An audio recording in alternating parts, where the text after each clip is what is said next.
60,000 bodies on a field that just yesterday was wheat.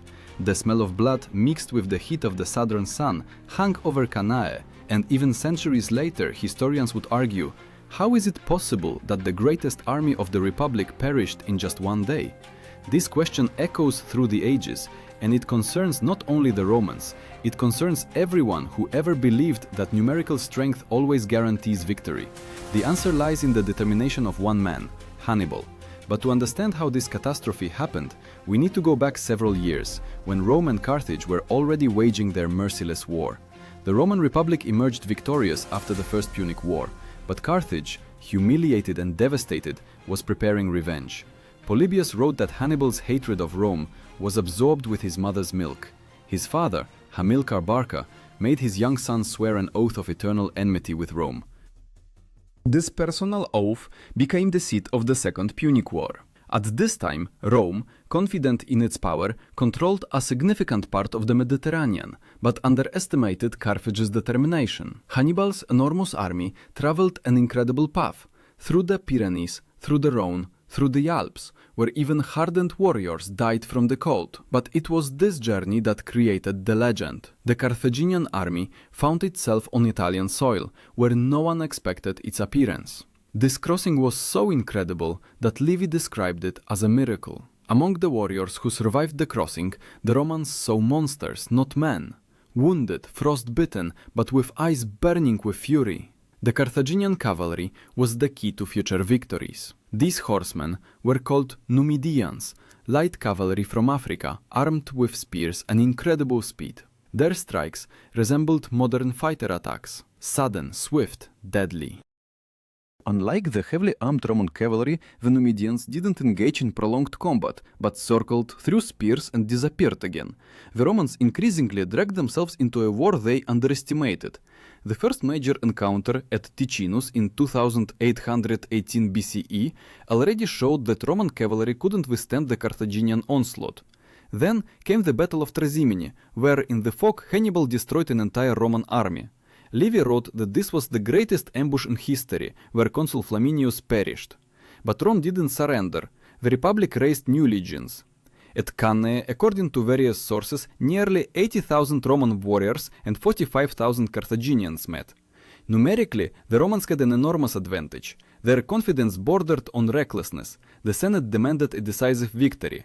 Two consuls, Lucius Aemilius Paulus and Gaius Terentius Varro, led the army, alternating command day by day.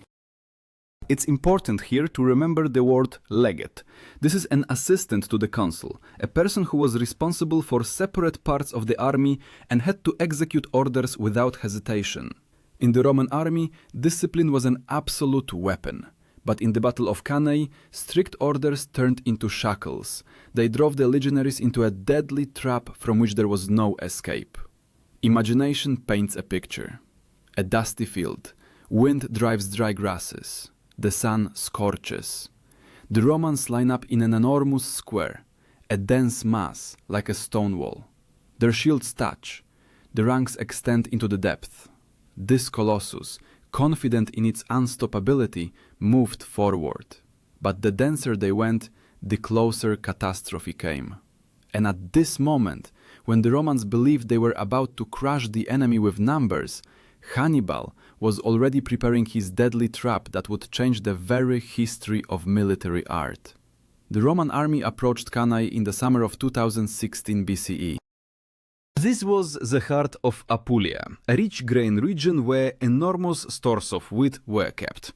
Control over this place meant control over supplies. But instead of waging an exhausting war of attrition, as some senators advised, Rome chose direct confrontation. The city crowd demanded a decisive battle. The Senate supported Varro, a proponent of immediate offensive, and didn't listen to the more cautious Aemilius Paulus. Thus, the fate of tens of thousands of legionaries was decided not by military calculations, but by political pressure. The army was the largest in the history of the Republic at that time. Contemporaries wrote that the number of warriors reached 80,000 infantrymen and about 6,000 horsemen, while Hannibal had about 45,000 soldiers and only 10,000 cavalry. At first glance, the outcome seemed obvious, but it was precisely the numbers that became Rome's weakness. Before the battle, it's important to understand what these men looked like. A legionary carried more than 30 kilograms of equipment, a shield nearly a meter high, a gladius sword, pilum throwing spears, armor, and a supply of food. The Romans called themselves Marius's mules, accustomed to dragging everything necessary on their shoulders. In battle, this weight turned into protection, but on a hot day, on an open field, this was a test of endurance. The Carthaginian army, in contrast, was diverse. Spaniards with long swords, Gauls with huge oval shields, African spearmen in armor, cavalry on both sides, heavy Spanish and light Numidian. This mixture of cultures and tactics made Hannibal's army flexible. As Polybius wrote, the Romans were like a wall of one material, and the Carthaginians like a mosaic where each part had its own strength. Among the Carthaginians, African spearmen played a special role. These were disciplined veterans, armed with long spears and rectangular shields. They can be compared to a modern professional guard, always ready for a decisive strike. It was them that Hannibal kept in reserve, like a knife in a sheath, to unsheath at the most terrible moment. The Romans took positions on the plain near the Aufidus River. Their battle formation was extraordinarily dense. Instead of traditional gaps between maniples, Varro ordered the ranks to close.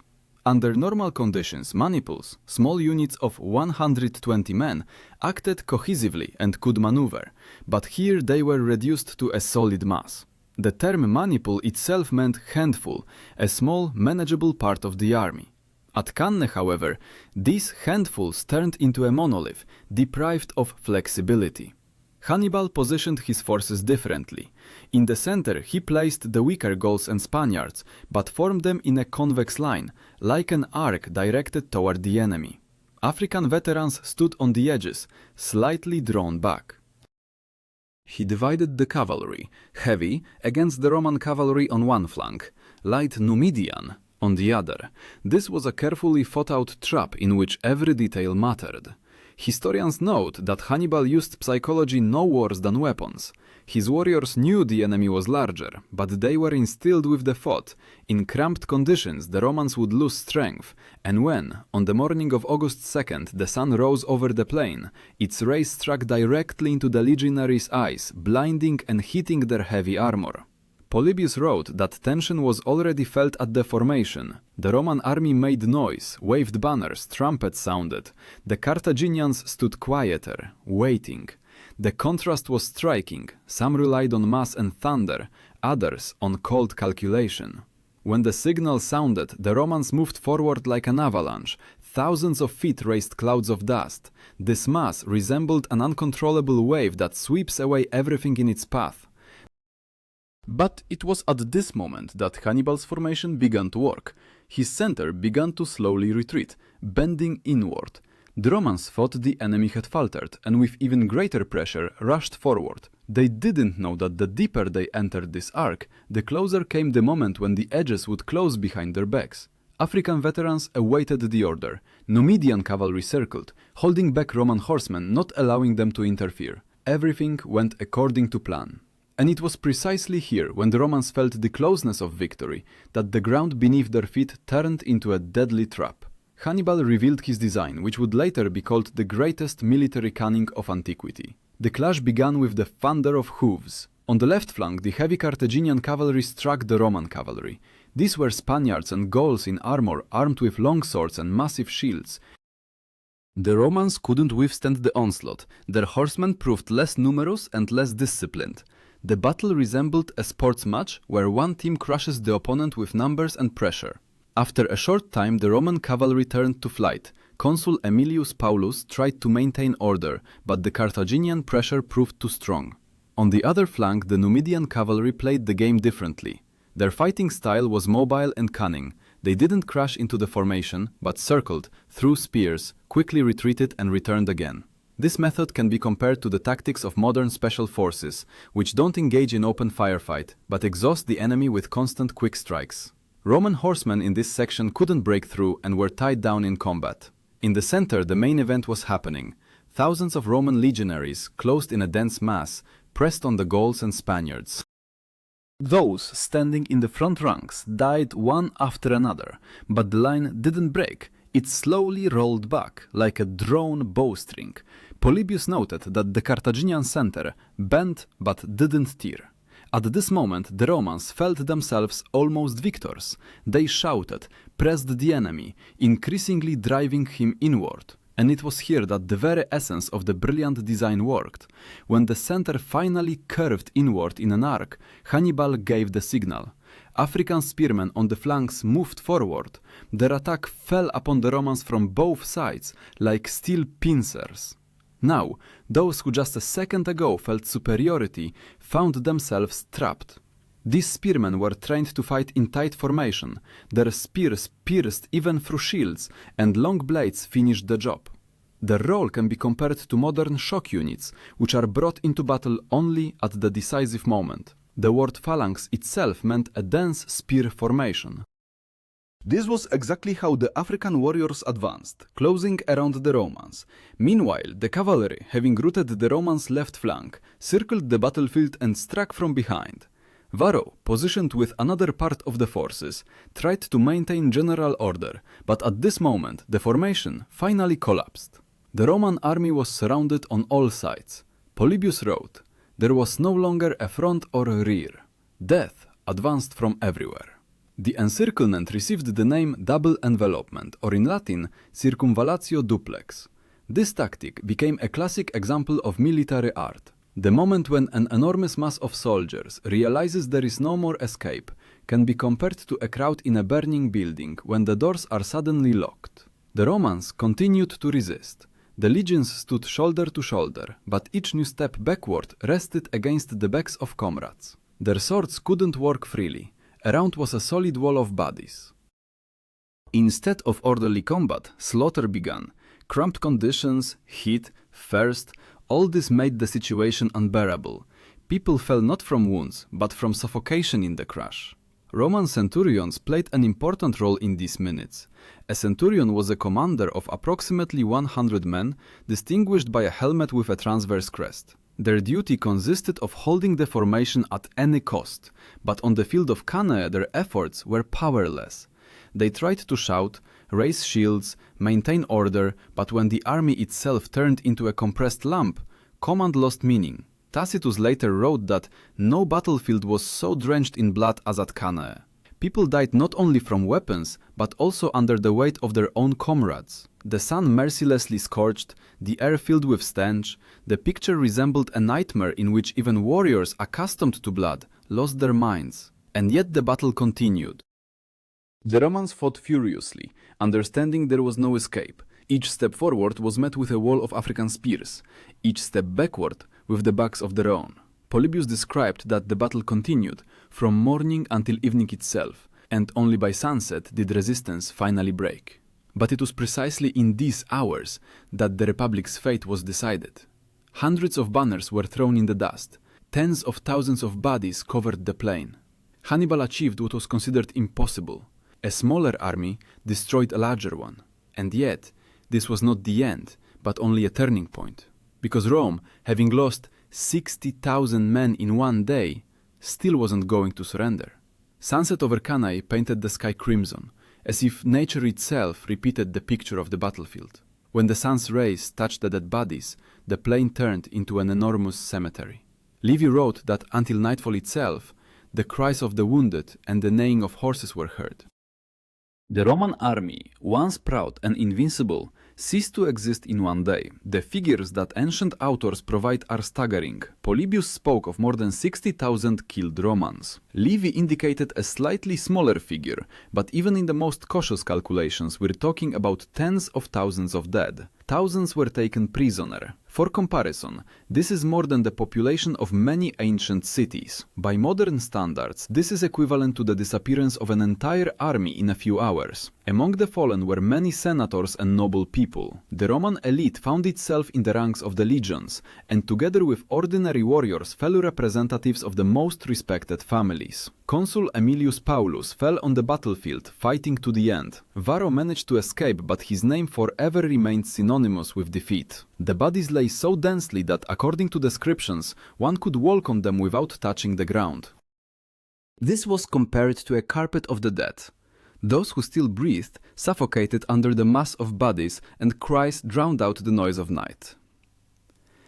Here it's important to remember the term tribune. This was a military official, a kind of officer responsible for a maniple or part of a legion. Many tribunes died together with their men because their duty was to stand in the front ranks. The Carthaginians, despite the victory, also lost many, about 6,000 warriors. But against the backdrop of Roman losses, these figures seemed a drop in the ocean. Hannibal, according to ancient authors, on that day showed the greatest example of strategic art. His tactic of double envelopment forever entered textbooks. Even 2,000 years later, military academies of the world would analyze Cannae as a model of how smaller forces can destroy a larger army. But not only military science found a lesson here. This battle changed Rome's psychology. Never before had the Republic suffered such a blow.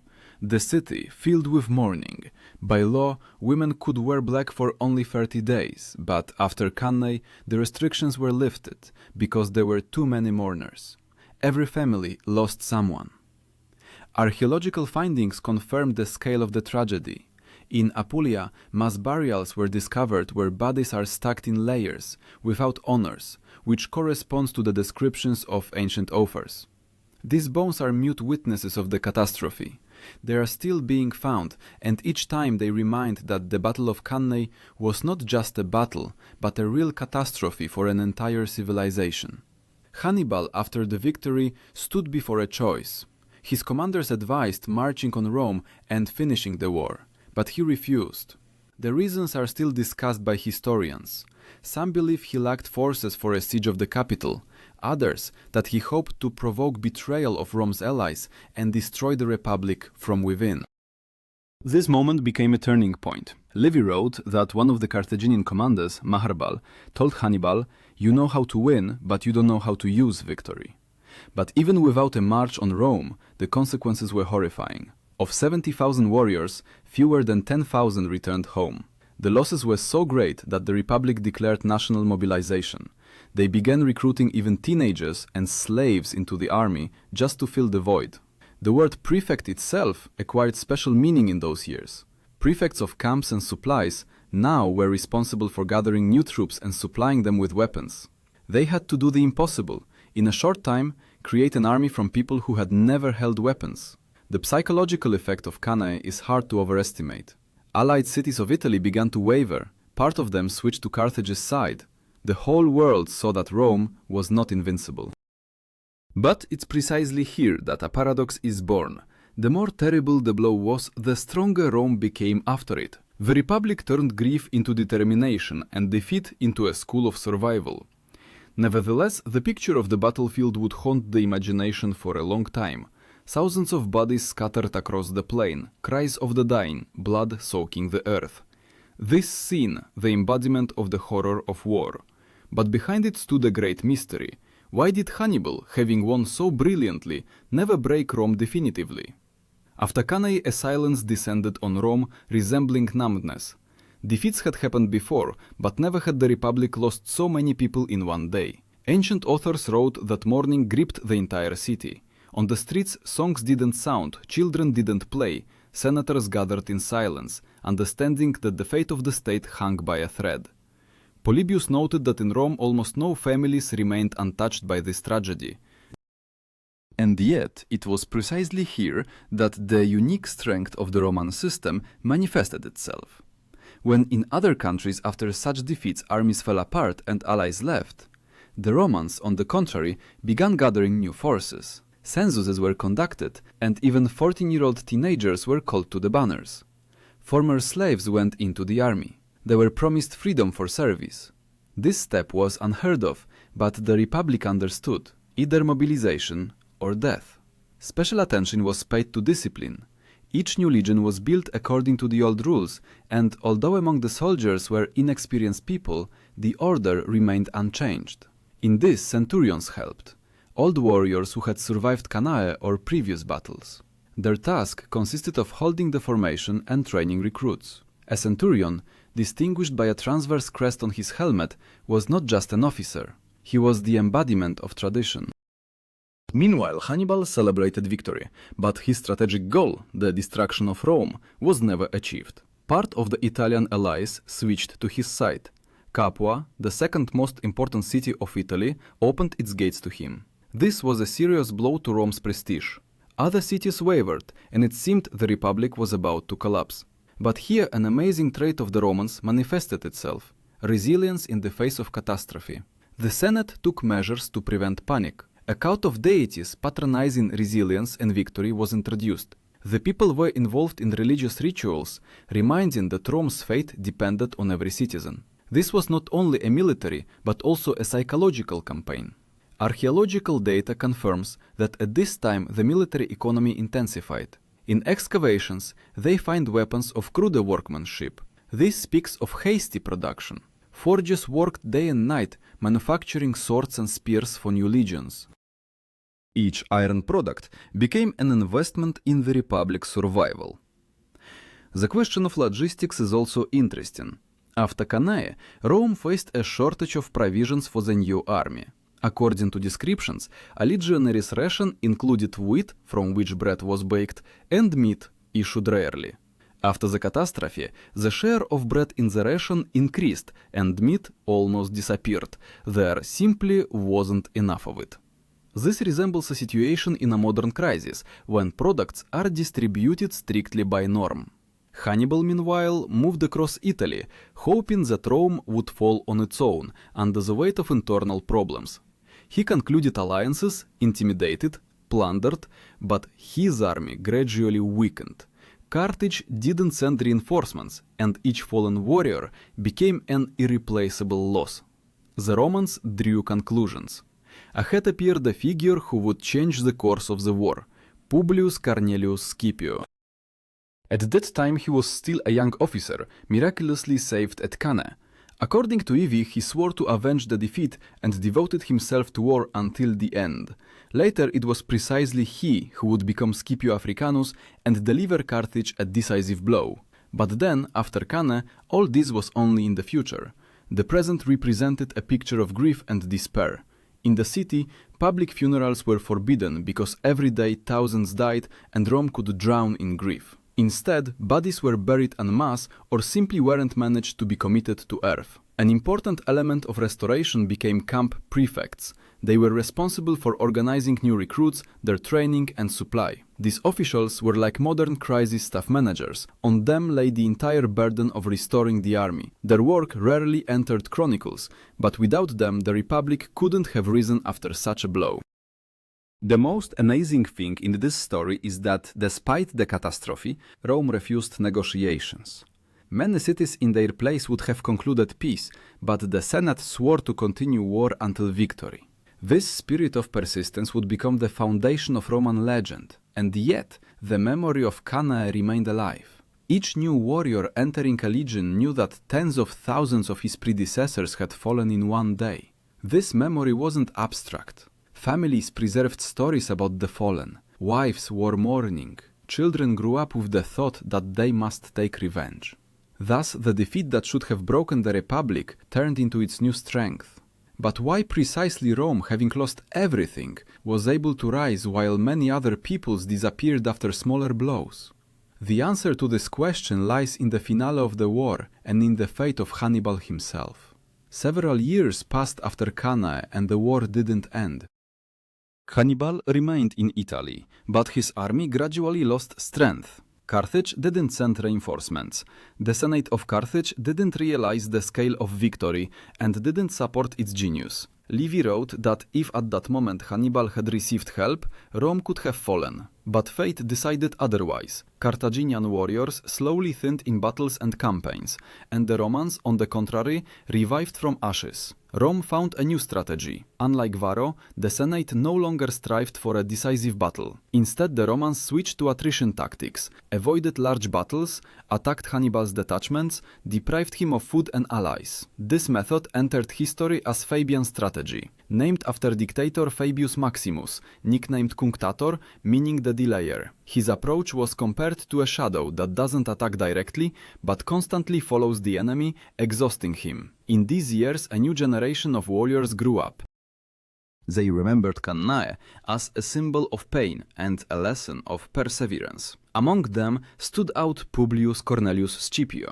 The young officer, saved from encirclement, became a popular hero. His determination and talent were noticed. Gradually, he rose to army command and put forward a bold idea: to transfer the war to Africa, to force Carthage to recall Hannibal from Italy. When Scipio landed in Africa, events took a new turn. He concluded an alliance with the Numidians, former allies of Hannibal. Their cavalry, which once crushed the Romans at Cannae, now became Rome's weapon. This was a blow to the heart of Carthaginian strategy.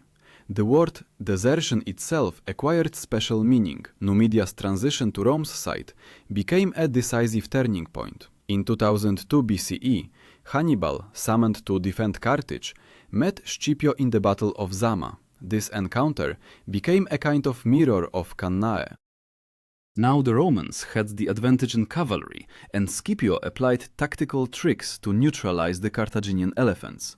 As a result, Hannibal suffered defeat, and Carthage was forced to ask for peace. But even then, the shadow of Cannae didn't disappear. The Romans always remembered this day as the most terrible catastrophe and simultaneously as a lesson. Polybius claimed that it was precisely the ability to rise after Cannae that made Rome a great power. The loss of 60,000 warriors didn't destroy the Republic, but tempered it. In modern military art, the term Cannae maneuver is still used to designate complete encirclement of an enemy army. This tactic was applied in the 20th century as well, for example, in the largest operations of world wars. Thus, Hannibal's design has lived for more than 2,000 years and is studied in academies of all countries. Archaeologists continue to find confirmations of those events. In Apulia, spearheads, weapon fragments and mass burials have been discovered. These findings make Cannae not an abstract history, but a visible reality. Each bone found in the earth reminds, here, on this field, occurred a tragedy almost unequaled in antiquity. For Rome, the consequences were colossal. After Cannae, the Republic restructured the system of military training, strengthened control over allies, and began creating the foundation for the future empire. One can say that it was precisely this defeat that became the foundation for future victories. But the main question remains, laid down at the beginning. How is it possible that an army having lost 60,000 men in one day not only survived, but won the war? The answer is that Rome's strength was not in numbers, but in its society. Every citizen felt himself part of a common cause. When legions fell, the Republic raised new ones. When allies wavered, the Senate reminded them of their oath. When death hung over the city, the Romans refused to surrender. And now, centuries later, this story addresses each of us personally. If Rome could rise after Cannae, then what can an ordinary person do, finding himself face to face with his own catastrophe? What is each of us capable of if fate demands the impossible? This question, like the echo of cries from the plain of Cannae, remains without a final answer, but it is precisely this that makes history alive and forces us again and again to return to that day when one army perished entirely and another changed the course of history.